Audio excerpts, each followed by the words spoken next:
നമസ്കാരം. ആകാശഗംഗ എന്ന നമ്മുടെ യൂട്യൂബ് ചാനലിലേക്ക് എല്ലാവർക്കും സ്വാഗതം. ഇന്ന് ഞാനിവിടെ പറയാൻ പോകുന്നത് രോഹിണി നക്ഷത്രത്തെ പറ്റിയാണ്. ശ്രീകൃഷ്ണ ഭഗവാന്റെ ജന്മനക്ഷത്രം എന്ന പേരിൽ പ്രസിദ്ധമാണ് രോഹിണി നക്ഷത്രം.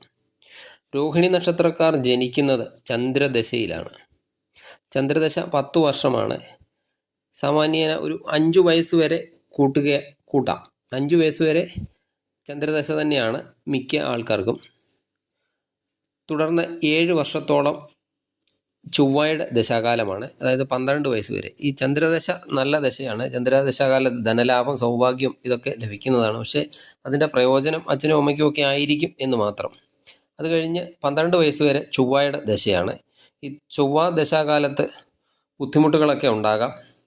അഗ്നി, ആയുധം ഇവ കൊണ്ടുള്ള മുറിവുകളെ, പരിക്കുകളെ ഒക്കെ എന്നിവയൊക്കെ ഉണ്ടാകാം. കുട്ടിക്കാലമാണ്. അതുപോലെ കുട്ടികൾക്കൊക്കെ ദുശാഠ്യം, പഠിക്കുന്ന സമയം ഒക്കെയാണ്. വളരെയധികം സൂക്ഷിക്കേണ്ട സമയവുമാണ് ചന്ദ്രദശാകാലം. ഇനി വരുന്നത് രാഹു ദശയാണ്. 18 വർഷം, അതായത് 30 വയസ്സ് വരെ. ആ സമയത്തും കുറച്ച് സൂക്ഷിക്കേണ്ട ദശാകാലം തന്നെയാണ്. അതായത് മൊത്തത്തിൽ ആക്റ്റീവ് ആയിരിക്കില്ല, ഉൾവലിഞ്ഞ് നിൽക്കുന്ന ഒരു അവസ്ഥയൊക്കെ ഉണ്ടാകുന്ന സമയമാണ്. ആ സമയത്ത് ശ്രദ്ധിക്കേണ്ട ഒരു സമയമാണ് രാഹുദശയും. അതിനുശേഷം വ്യാഴദശയാണ് 16 വർഷം. വ്യാഴദശ നല്ല ദശ തന്നെയാണ് രോഹിണി നക്ഷത്രത്തിന്. അതായത് 46 വയസ്സ് വരെ, 30 മുതൽ 46 വയസ്സ് വരെയുള്ള സമയം നല്ല സമയമാണ്. അതിനുശേഷം ശനി ദശാകാലമാണ്. ശനിദശ ഏകദേശം ഒരു 19 വർഷത്തോളം, അതായത് 65 വയസ്സ് വരെ. ആ സമയത്ത് രോഗദുഃഖ ദുരിതങ്ങളൊക്കെ ഉണ്ടാകാം. അതുപോലെ കടം ഒക്കെ വർദ്ധിക്കാം. അതുപോലെ ശത്രുക്കളൊക്കെ ഉണ്ടാകുന്ന സമയമാണ്. ജാതകത്തിൽ ശനിയൊക്കെ നല്ല സ്ഥാനത്താണ്, അത്ര വലിയ പ്രശ്നങ്ങളൊന്നും ഉണ്ടാകത്തില്ല. ശേഷം വരുന്നത് ബുധൻ്റെ ദശയാണ്. 17 വർഷം, അതായത് 82 വയസ്സ് വരെ. ബുധദശയിൽ നല്ല ഗുണാനുഭവങ്ങളൊക്കെ ഉണ്ടാകുന്ന ദശയാണ് രോഹിണി നക്ഷത്രക്കാർക്ക്. രോഹിണി നക്ഷത്രത്തിൻ്റെ മൃഗം പാമ്പാണ്. അതുപോലെ പക്ഷി പുള്ളാണ്. വൃക്ഷം ഞാവലാണ്. രോഹിണി നക്ഷത്രത്തിൻ്റെ ദേവത ബ്രഹ്മാവാണ്. മനുഷ്യഗണത്തിൽ പിറന്ന നക്ഷത്രമാണ്. രോഹിണി നക്ഷത്രക്കാർ ഉപയോഗിക്കേണ്ട നിറങ്ങൾ: ഇളം ചുവപ്പ് നിറം ഉപയോഗിക്കുന്നത് നല്ലതാണ്. അതുപോലെ പച്ച നിറം, വെള്ള നിറം ഒക്കെ ഉപയോഗിക്കുന്നത് വളരെ നല്ലതാണ്. അതുപോലെ രോഹിണി നക്ഷത്രക്കാർ തിരുവാതിര, പൂയം, മകം, ചോതി, മൂലം, പൂരാടം ഈ നാളുകാരുമായുള്ള ഇടപാടുകളൊക്കെ ചെയ്യുന്നത് സൂക്ഷിച്ച് വേണം. ഇടപാടുകളൊക്കെ ഉപേക്ഷിക്കുന്നതാണ് നല്ലത്. അതുപോലെ തിരുവാതിര, പൂയം, മകം, ചോതി, മൂലം, പൂരാടം എന്നീ നാളുകളിൽ ഈ രോഹിണി നക്ഷത്രക്കാർ അവരുടെ പ്രധാനമായ കാര്യങ്ങളൊക്കെ ചെയ്യാതിരിക്കുന്നതും നല്ലതാണ്. പുതിയ സംരംഭങ്ങളൊക്കെ തുടങ്ങുക, അങ്ങനെയുള്ള കാര്യങ്ങളൊക്കെ ഈ നാളുകളിൽ ചെയ്യാതിരിക്കുന്നത് നല്ലതാണ്. രാഹു, ശനി, കേതു എന്നീ ദശാകാലങ്ങൾ ഇവർക്ക് പൊതുവെ അശുഭകരമാണ്. ഈ കാലത്തൊക്കെ വിധി പ്രകാരമുള്ള ദോഷപരിഹാരങ്ങളൊക്കെ അനുഷ്ഠിക്കുന്നത് നല്ലതാണ്. രോഹിണി നക്ഷത്രക്കാർ പതിവായിട്ട് ചന്ദ്രനെയും ചന്ദ്രൻ്റെ ദേവതകളെയുമാണ് ഭജിക്കേണ്ടത്. ചന്ദ്രപ്രീതികരമായ മന്ത്രങ്ങൾ, സ്തോത്രങ്ങൾ എന്നിവ ജപിക്കുക. അതുപോലെ തിങ്കളാഴ്ച വ്രതം അനുഷ്ഠിക്കുക എന്നിവയൊക്കെ നല്ലതാണ്. അതുപോലെ തിങ്കളാഴ്ചയും രോഹിണി നക്ഷത്രവും, അതുപോലെ പൗർണമിയും രോഹിണി നക്ഷത്രവും എന്നിങ്ങനെയൊക്കെയുള്ള ദിവസങ്ങൾ വന്നാൽ അന്ന് വ്രതം അനുഷ്ഠിക്കുക. അതുപോലെ ജാതകത്തിൽ ചന്ദ്രന് പക്ഷബലമുള്ളവരാണെങ്കിൽ ദുർഗാദേവിയുടെ ഭജനം നടത്താം. അതുപോലെ ദുർഗാ ക്ഷേത്ര ദർശനം നടത്താം. പക്ഷബലം കുറഞ്ഞവരാണെങ്കിൽ ഭദ്രകാളി ക്ഷേത്ര ദർശനം നടത്തുക. അതുപോലെ പൗർണമി നാളിൽ ദുർഗാ ക്ഷേത്ര ദർശനവും അമാവാസി നാളിൽ ഭദ്രകാളി ക്ഷേത്രവും ദർശനവും നടത്തുന്നതും നല്ലതാണ്. രാശിയാധിപനായ ശുക്രനാണ്. രാശിയാധിപനായ ശുക്രനെ പ്രീതിപ്പെടുത്തുന്ന കർമ്മങ്ങളും അനുഷ്ഠിക്കുന്നത് നല്ലതാണ്. മഹാലക്ഷ്മി ഭജനം ഒക്കെ നല്ലതാണ്. ഇനി രോഹിണി നക്ഷത്രക്കാർക്ക് പറ്റിയ കർമ്മ മേഖലകൾ ഏതൊക്കെയാണെന്ന് നോക്കാം. നല്ലൊരു ടീച്ചറാകാൻ പറ്റുന്ന നക്ഷത്രക്കാരാണ്. അതുപോലെ കൗൺസിലർ, അതുപോലെ രാഷ്ട്രീയ രംഗത്ത് നല്ലപോലെ ശോഭിക്കുന്ന ആൾക്കാരാണ്. അതുപോലെ നേഴ്സിങ്, ഡോക്ടർ, അതുപോലുള്ള സേവന രംഗങ്ങളെ, കലാകാരന്മാർ, അതുപോലെ സംഗീതം, ഡാൻസ് തുടങ്ങിയ കലാപ്രവർത്തനങ്ങളെ, അതുപോലെ ഫാഷൻ ഡിസൈനിങ്, അതുപോലെ കൃഷി സംബന്ധമായ പ്രവർത്തനങ്ങളെ, കൃഷി സംബന്ധമായ ബിസിനസ്സുകളെ ഒക്കെ ഈ രോഹിണി നക്ഷത്രക്കാർക്ക് പറ്റിയ കർമ്മ മേഖലകളാണ്. ഇനി രോഹിണി നക്ഷത്രക്കാരുടെ പ്രത്യേകതകളും എന്തൊക്കെയാണെന്ന് നോക്കാം. ഇവർക്ക് മറ്റുള്ളവരെ ആകർഷിക്കത്തക്ക വശ്യതയുള്ള കണ്ണുകളാണ് രോഹിണി നക്ഷത്രക്കാർക്കുള്ളത്. ഒരു പ്രത്യേക തരത്തിലുള്ള ആകർഷണീയതയൊക്കെ ഉണ്ട് ഇവർക്ക്. അതുപോലെ കോപം, വളരെ മുൻകോപികളാണിവർ. ചെറിയ എന്ത് കാര്യം മതി പെട്ടെന്ന് ഇവരെ കോപിക്കാൻ. അതുപോലെ ശോഭിച്ചാൽ ഉടനെയെങ്ങും ഇവരുടെ കോപം അടക്കാനും പറ്റത്തില്ല. അതുപോലെ ആ ശോഭാവസ്ഥയിലെടുത്ത തീരുമാനങ്ങളിൽ നിന്ന് ഇവരെ വിട്ട് പിന്തിരിപ്പിക്കാനും ആകുന്നതല്ല. അതുപോലെ മറ്റൊരാളുടെ കുറ്റവും കുറവുകളും ഒക്കെ കണ്ടുപിടിക്കാനുള്ള വാസന ഇവർക്ക് വളരെ കൂടുതലാണ്. അതുപോലെ കാര്യങ്ങളൊക്കെ മനസ്സിലാക്കാനുള്ള ശേഷിയൊക്കെ ഇവർക്കുണ്ട്. എങ്കിലും ഒരു ലക്ഷ്യത്തെയൊക്കെ മുൻനിർത്തി പ്രവർത്തിക്കാൻ ഇവർക്ക് അത്ര ഒരു കഴിവ് പോരാ.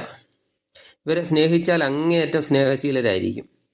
എന്നാൽ ഇവർക്ക് ആരോടെങ്കിലും എന്തെങ്കിലും വിരോധമുണ്ടായാൽ അവർക്ക് എന്ത് ഉപദ്രവം ചെയ്യാനും ഇവർക്ക് യാതൊരു വിധത്തിലുള്ള മടിയുമില്ല. അതുപോലെ സ്വന്തം കഴിവിൽ ഇവരെ അഭിമാനിക്കുന്നവരാണ്. സത്യത്തെ ബഹുമാനിക്കുന്നവരുമാണ്. സത്യസന്ധതയും ആത്മാർത്ഥതയും ഒക്കെ പുലർത്തുന്ന ആൾക്കാരാണ് രോഹിണി നക്ഷത്രക്കാർ. പക്ഷേ സഹനശക്തിയും ക്ഷമാശീലവും ഇവർക്ക് വളരെ കുറവാണ് എന്ന് മാത്രം. അതുപോലെ മറ്റുള്ളവരോട് അതിരറ്റ ആദരവുണ്ട്, കൂറ് ഒക്കെ പുലർത്തുന്നവരാണ് ഇവർ. അതുപോലെ വിവിധ വിഷയങ്ങളെപ്പറ്റി സാമാന്യത്തിൽ കഴിഞ്ഞ അറിവൊക്കെ ഇവർക്കുണ്ട്. ഇവർക്ക് അടുക്കും ചിട്ടയും പക്ഷേ ഇവരുടെ ജീവിതത്തിൽ കുറഞ്ഞ് ഇരിക്കുന്ന ആൾക്കാരാണ്. ഇവരുടെ ജീവിതം പലപ്പോഴും പരിവർത്തന വിധേയമായിക്കൊണ്ടിരിക്കുന്നതാണ്. കൃത്യമായി ഒരു പദ്ധതി ആവിഷ്കരിച്ച് അതനുസരിച്ച് ലക്ഷ്യത്തിലെത്തിച്ചേരുക എന്നത് ഇവർക്ക് ഒരിക്കലും സാധ്യമാകാറില്ല. അതുപോലെ അനാവശ്യമെന്ന് പറയുന്ന വിധത്തിലുള്ള സ്വതന്ത്ര ബുദ്ധിയൊക്കെ ഇവർക്ക് ഇടയ്ക്കൊക്കെ വിനയായിട്ട് ഭവിക്കാറുമുണ്ട്.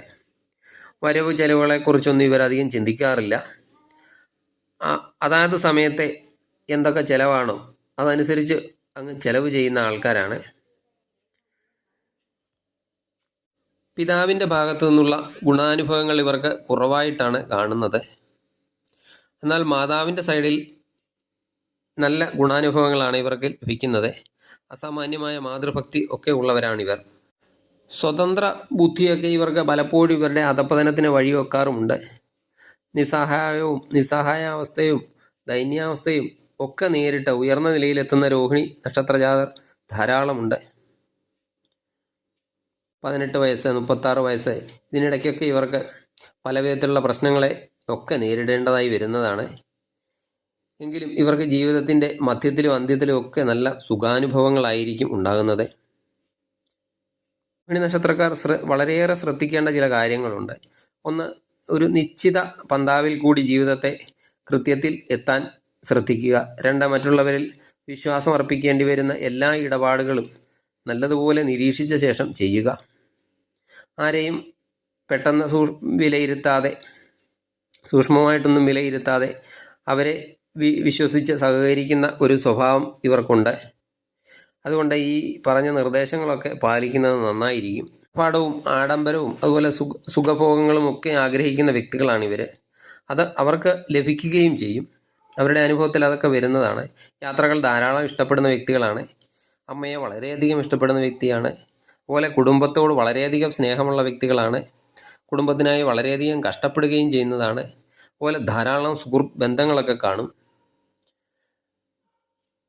അതായത് കുടുംബത്തിൽ നിന്നുള്ള സപ്പോർട്ടിനേക്കാട്ടിൽ കൂടുതൽ സുഹൃത്തുക്കളിൽ നിന്നായിരിക്കും ഇവർക്ക് സപ്പോർട്ടുകളൊക്കെ ലഭിക്കുന്നത്. ചെയ്യുന്ന തൊഴിലിൽ ഇവർ വളരെയധികം കഷ്ടപ്പെടുന്നുണ്ടെങ്കിലും അതിനൊക്കെ ഒരു പ്രതിഫലം ഇവർക്ക് എല്ലായ്പ്പോഴും ലഭിക്കണമെന്നും ഇല്ല. മറ്റുള്ളവരുടെയൊക്കെ പ്രയാസം കേൾക്കുകയും അത് മനസ്സിലാക്കി അവരെ സഹായിക്കുകയും ചെയ്യുന്നവരാണ്. ഇവർ പങ്കാളിയൊക്കെ തിരഞ്ഞെടുക്കുമ്പോൾ വളരെയധികം ശ്രദ്ധിക്കേണ്ട ഒരു കാര്യമാണ്. അതായത് നക്ഷത്രപ്പൊരുത്തമൊക്കെ നോക്കുന്നതിനപ്പുറം ആ 2 പേരുടെയും സ്വഭാവങ്ങൾ തമ്മിൽ ചേരുമോ എന്ന് വളരെയധികം നോക്കേണ്ടതാണ്. അതുപോലെ പല ബന്ധങ്ങളും ഇവർക്ക് ഇടയ്ക്കൊക്കെ ബന്ധനങ്ങളുമായി തീരാറുണ്ട്. പ്രണയബന്ധമൊക്കെ ഉള്ളവർ വളരെയധികം ശ്രദ്ധിക്കേണ്ടതാണ്. വിട്ടുവീഴ്ച മനോഭാവമൊക്കെ കാണിക്കും, എങ്കിലും ചെറിയ കാര്യങ്ങൾക്ക് പോലും പിടിവാശി കാണിക്കാറുമുണ്ട്. അതുപോലെ അവനവൻ്റെ നിലനിൽപ്പിനായിട്ട് ചെറിയ കള്ളത്തരങ്ങളൊക്കെ കാണിക്കാറുണ്ട്. മനസ്സിലുള്ള കാര്യങ്ങൾ എന്താണോ അത് അതുപോലെ പ്രകടിപ്പിക്കാനും അതുപോലെ വാക്കുകൾ കൊണ്ട് പറയാനും കഴിയുന്ന വ്യക്തികളാണ് രോഹിണി നക്ഷത്രക്കാർ. രോഹിണി നക്ഷത്രത്തിൽ ജനിച്ച സ്ത്രീകൾക്കും ഈ പറഞ്ഞ ഫലങ്ങളൊക്കെ തന്നെ ആയിരിക്കും. സ്ത്രീകൾക്ക് പ്രത്യേകിച്ച് ആകർഷണീയമായ സൗന്ദര്യത്തിനുടമകളും നല്ല കണ്ണുകളും ഒക്കെ ഉള്ളവരായിരിക്കും. ആഡംബരഭ്രമം ഒക്കെ അല്പം കൂടും. എന്നാൽ അത് സംബന്ധിച്ച സ്വഭാവദോഷങ്ങളൊന്നും ഇവർക്ക് ഇല്ലതാനും. നല്ല ആരോഗ്യവതികളാണ്. അതുപോലെ കർമ്മകുശലതയിലൊക്കെ ഇവരെ ആർക്കും തോൽപ്പിക്കാനും കഴിയില്ല. ഇവരുടെയൊക്കെ കുടുംബജീവിതം സാമാന്യം ഭദ്രമൊക്കെ ആയിരിക്കും. കുടുംബാംഗങ്ങളുടെയൊക്കെ ആത്മാർത്ഥമായ സ്നേഹവാത്സല്യങ്ങളൊക്കെ ഇവർക്ക് കിട്ടുന്നതാണ്. എങ്കിലും ഇവർ പെട്ടെന്ന് ക്ഷിപ്രപ്രസാദവും ക്ഷിപ്രകോപിയും ഒക്കെയാണ്.